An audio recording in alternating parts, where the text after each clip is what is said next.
have been loved for many years, and they are delicious creatures that bring joy to many people. 1 bucket, please. Sure thing. Thanks. Breaking news. Typhoid outbreak killing tons of people. Many are currently ill and the number is quickly growing. Although the disease will not harm you unless you consume or ingest something contaminated with the disease, everyone is at risk of getting it. In some cases, typhoid fever is deadly. Officials are warning people not to eat anything from the Hudson River, especially oysters. What happened? Oysters were loved by almost everyone, and now no one likes them because they carry disease. I've been doing some research, and I know how oysters get typhoid. And I also know how we can make sure that we don't get it. Pollution in the water causes the oysters to get infected with typhoid fever, also known as salmonella.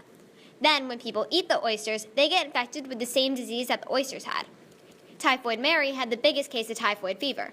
She infected 51 people, 3 of which died. She had to be quarantined once in 1907 and again in 1915. In 1838, William Budd realized that a poison in the excreted fluids of typhoid patients can cause healthy people to get sick.